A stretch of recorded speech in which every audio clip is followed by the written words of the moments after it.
உள்ளம் போற்றிடு இணையில்லாமா காவியம்.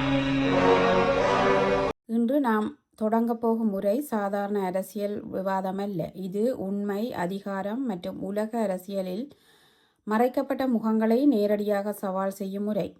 1945-46 காலகட்டத்தில் நாசி ஆட்சியின் எஞ்சியிருந்த தலைவர்கள் மீது நடாத்தப்பட்ட நூரம்போர்க் விசாரணைகளுடன் பிரிக்க முடியாத தொடர்பை ஆக்கிரமிப்பு போர்களை திட்டமிடுதல், தயாரித்தல் மற்றும் நடத்துதல் ஆகிய உச்சகட்ட சர்வதேச குற்றத்துக்காக அவர்கள் அப்போது தண்டிக்கப்பட்டனர். இந்த சட்ட மற்றும் வரலாற்று அடிப்படையைத்தான் தற்போதைய ஈரான் போரின் மீது மிக துல்லியமாக சோசலிச வலைத்தளம் பதிவிட்டிருந்தது. இரண்டாம் உலகப் போருக்கு பிறகு நடைபெற்ற நூரம்போர்க் விசாரணை உலகின் ஒரு தெளிவான செய்தியை வழங்கியது.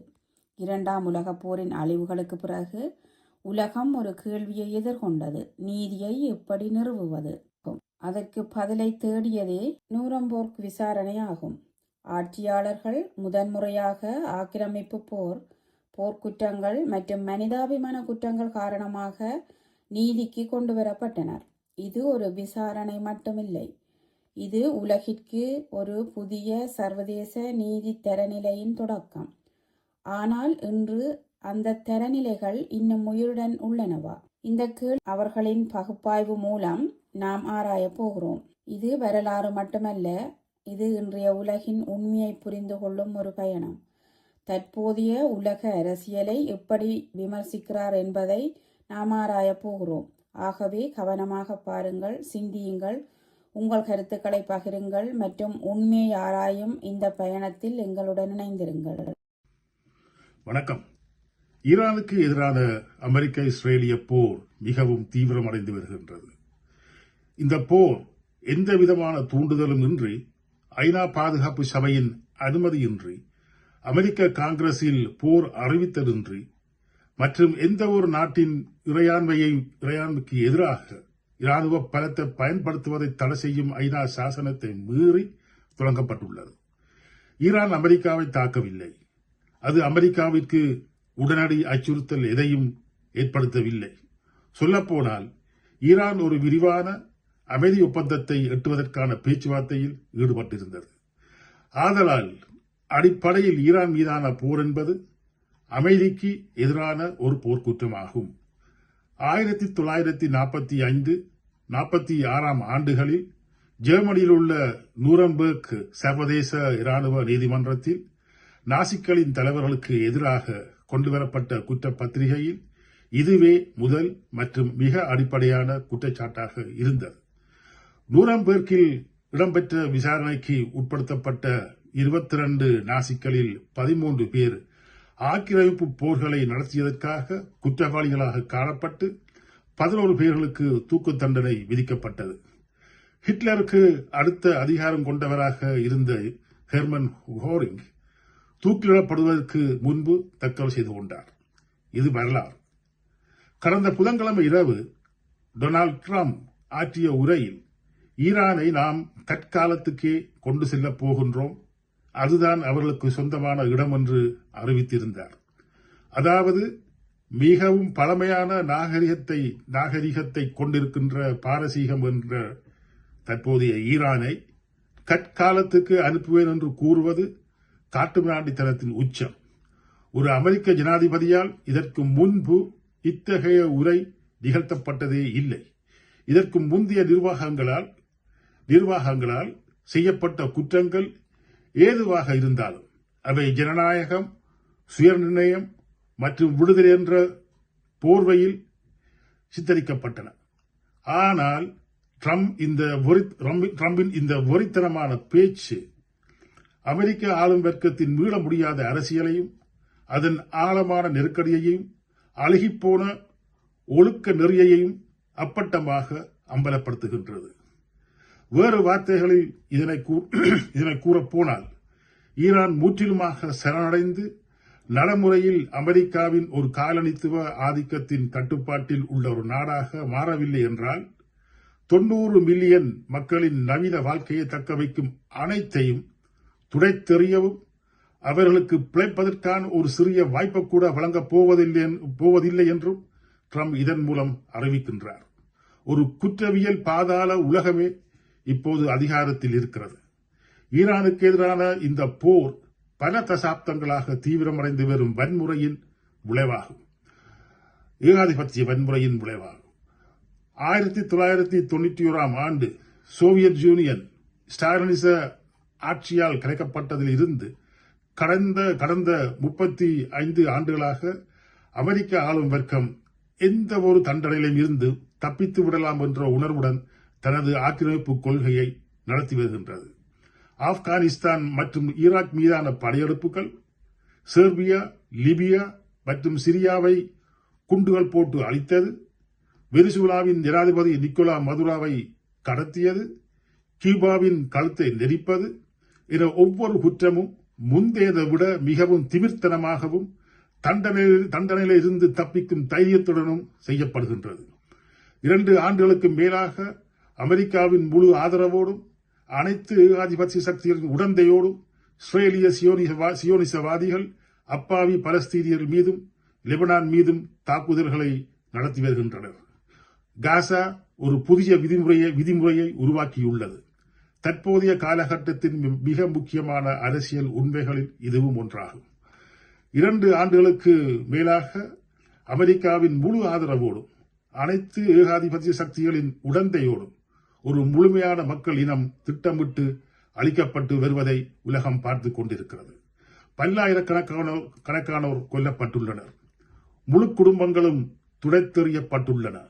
மில்லியன் கணக்கானவர்களை அதிர்ச்சியடை செய்யும் வகையிலான ஒரு குரூரத்துடன் பொதுமக்களின் வாழ்க்கை சிதைக்கப்பட்டு வருகிறது.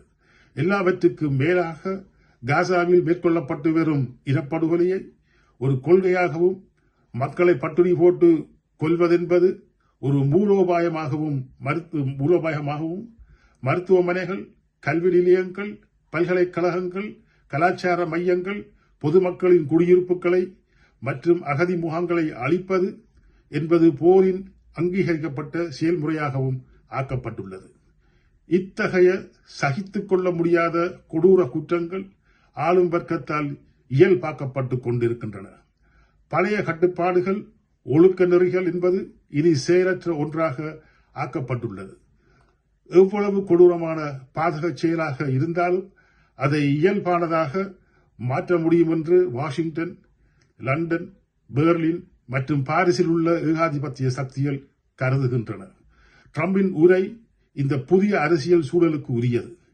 இது பட்டப்பகலிலேயே கூச்சமின்றி பாரிய படுகொலைகளை நடத்த முடியும் என்பதை காசாவிலிருந்து கற்றுக்கொண்ட ஒரு ஆளும் வர்க்கத்தின் மொழியாக உள்ளது. முதலில் 25 லட்சம் மக்கள் வசிக்கும் ஒரு சிறிய பகுதியான காசாவில் மேற்கொண்டு வந்த இந்த கொடூரமான நடவடிக்கைகள் இப்போது 9 கோடிக்கும் அதிகமான மக்கள் தொகை கொண்ட ஈரான் மீது பயன்படுத்தப்பட்டு வருகின்றது. அமெரிக்க அரசின் வன்முறையானது வெளிநாடு மற்றும் உள்நாடு என தனித்தனி பிரிவுகளாக பிரிக்கப்படவில்லை. அவை இரண்டும் ஒரே மூலத்திலிருந்துதான் உருவாகின்றன. வெளிநாடுகளில் மக்களை கொடுமைப்படுத்தும் ஒரு அரசாங்கம் உள்நாட்டிலும் அதே வன்முறைகளையே கையாளுகின்றது. ஏகாதிபத்திய போர்களில் உருவாக்கப்பட்டு வரும் வழிமுறைகள் உள்நாட்டு வாழ்க்கையிலும் பிரதிபலிக்கின்றன. குறிப்பாக அதிகரித்த அளவில் போலீசார் மேற்கொண்டு வரும் கொலைகள், அமெரிக்காவுக்குள்ளே உள்ளூர் போலீஸ் துறைகளின் இராணுவமயமாக்கல், ஒட்டுமொத்த தொழிலாளர் வர்க்க குடியிருப்புகளையும் உள்நாட்டு பாதுகாப்பு மண்டலங்களாக மாற்றுவது, புலம்பெயர்ந்தவர்களுக்கு எதிரான தாக்குதல்கள் மற்றும் ஏழைகளின் உயிர்கள் தூக்கி எறியப்பட வேண்டியவை என்ற வழக்கமான அனுமானம் ஆகியவை இந்த வழிமுறைகளில் அடங்குகின்றன. மோசடி, திருட்டு, ஊக வணிகம் மற்றும் போர் ஆகியவற்றின் மூலம் தமது செல்வங்களை தக்க வைத்துக் கொள்ளும் பெருநிறுவன கொள்ளையர்களை கொண்டிருக்கின்ற ஒரு ஆளும் வர்க்கம் அரசியல் அமைப்பு நெறிமுறைகள் தடையாக மாறும் போது சட்டவிரோத அடக்குமுறையின் மூலம் ஆட்சி செய்கின்றது. கொடுங்கோன்மைக்கும் காட்டுமிராண்டித்தனத்துக்கும் எதிரான வெறுப்பு உலக தொழிலாளர்கள் மற்றும் இளைஞர்களிடையே ஆழமாக வேரூன்றியுள்ளன. அமெரிக்க ஆளும் வர்க்கம் மற்றும் அதன் சர்வதேச கூட்டாளிகளின் குற்றத்தன்மை உலகின் கண்களுக்கு முன்னால் அம்பலப்பட்டு வருகின்றது. ட்ரம்பின் கொடுமைகளையும் மீறி ஈரானிய மக்கள் அமெரிக்க ஏகாதிபத்தியத்தின் அடக்குமுறைக்கு அடிபணிய மாட்டார்கள். அவர்கள் தொடர்ந்து எதிர்ப்பார்கள், போராடுவார்கள். ஈரான் மக்களுக்கு பாதுகாப்பாக நிற்பது அமெரிக்க மற்றும் சர்வதேச தொழிலாளர் வர்க்கத்தின் பொறுப்பாகும். தொழிலாளர் வர்க்கமும் இளைஞர்களும் இந்த போரிலிருந்து அவசியமான படிப்பினைகளை எடுக்க வேண்டும். ட்ரம்ப், வான்ஸ், கெக்ஷெத், ரூபியோ மற்றும் மில்லர் ஆகியோர் ஜெர்மனியின் 3ஆம் பேரரசில் இருந்த நாசிக்களின் தலைவர்களான ஹிட்லர், கோரிங், ஹிம்லர், கோயபெல்ஸ் ஆகியோருடன் இணைந்து என்றென்றும் அவப்பெயருடன் நிலைத்து நிற்பார்கள். வரலாற்றின் தீர்ப்பு மிகவும் இரக்கமற்றதாக இருக்கும். ஈரான் மீதான ஆக்கிரமிப்பையும் குண்டுவீச்சையும் நிறுத்தவும், இந்த சட்டவிரோத போரை முடிவுக்கு கொண்டுவரவும் சர்வதேச தொழிலாளர் வர்க்கத்தின் அனைத்து ஆற்றல்களும் ஒரு புரட்சிகர சோசியலிச முன்னோக்கின் கீழ் அணிதிரட்டப்பட வேண்டும். போருக்கும் சுரண்டலுக்கும் அடித்தளமாக இருக்கும் முதலாளித்துவ அமைப்பு முறையை இந்த முன்னோக்கின் மூலம் மட்டும்தான் முடிவுக்கு கொண்டு வர முடியும்.